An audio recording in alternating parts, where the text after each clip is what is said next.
قمر جاوید باجوہ ایک پیج پر تھے اور ان دنوں جنرل باجوہ کو ایکسٹینشن دی گئی تھی۔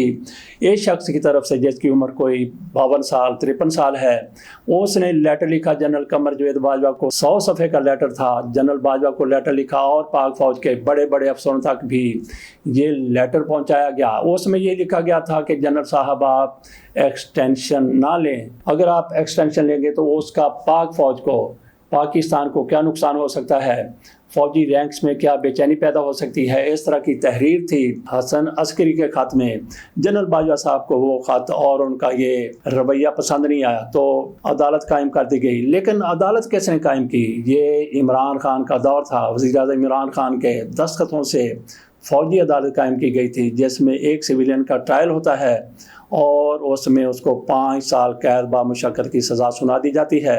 حسن عسکری کو اکتوبر 2020 میں سزا سنائی گئی تھی جو اب تک بھی جاری ہونی تھی، لیکن گزشتہ سال جون میں جنرل عاصم منیر کی طرف سے اس سزا کا خاتمہ کر دیا گیا۔ اس سزا کو بھی جو مزید رہتی تھی اس کو ختم کر دیا گیا، اس کو معاف کر دیا گیا۔ اس سے آپ اندازہ کر سکتے ہیں کہ جنرل عاصم منیر جنرل باجوہ کے ہر اقدام کی حمایت نہیں کر رہے، ہر اقدام کو تحفظ نہیں دے رہے۔ بہرحال جو پاک فوج کے حوالے سے پالیسیاں ہیں، وہ جنرل باجوہ کی آج بھی بہت سی پالیسیاں جاری ہیں جن سے اختلاف کیا جا سکتا ہے اور عام اور خاص لوگوں سے اختلاف کرتے رہتے ہیں۔ جنرل عاصم منیر کے 3 بڑے کارنامے آپ کے سامنے رکھے۔ اور ناظرین، جنرل باجوہ کے دور میں ہی ارشد شریف کی موت ہوئی تھی کینیا میں، اور الزام لگایا جاتا ہے کہ ان کو قتل کیا گیا ہے۔ ارشد شریف کی والدہ کی طرف سے FIR درج کروانے کی کوشش کی گئی جس میں جنرل باجوہ کا نام بھی موجود تھا۔ جس طرح ہم نے کہا کہ جنرل عاصم منیر جنرل باجوہ کے ہر اقدام کو تحفظ نہیں دے رہے، ان کی ہر پالیسی کو آگے لے کر نہیں چل رہے،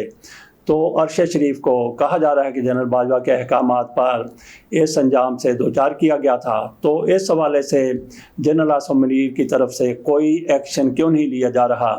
تو جو لوگ جنرل باجوہ کے ساتھ اس معاملے میں ملوث تھے وہ آج کل بھی شاید طاقت میں ہیں، ان کی وجہ سے شاید جنرل باجوہ کو بھی اور ایسے لوگوں کو بھی ابھی تک تحفظ ملا ہوا ہے۔ ارشد شریف کے معاملے میں جنرل عاصم منیر کا کوئی لینا دینا نہیں ہے، نہ ہی نظر آتا ہے، نہ ہی جنرل باجوہ کے ایسے اقدامات کو، ایسے افعال کو، ایسی پالیسیوں کو وہ لے کر آگے چل رہے ہیں۔ ارشد شریف کے قاتلوں کو ایک روز ضرور دنیا کے سامنے آنا ہے۔ ہو سکتا ہے کہ جنرل عاصم منیر جاتے جاتے اس حوالے سے بھی کوئی فیصلہ، بہت بڑا فیصلہ کر جائیں، اور مجھے یقین ہے کہ جنرل عاصم منیر جاتے ہوئے ایسا ضرور کریں گے، اور اس وقت تک وہ لوگ جو جنرل باجوہ کے ساتھی تھے وہ اپنے اپنے گھروں کو جا چکے ہوں گے۔ اجازت دیجیے، اللہ حافظ۔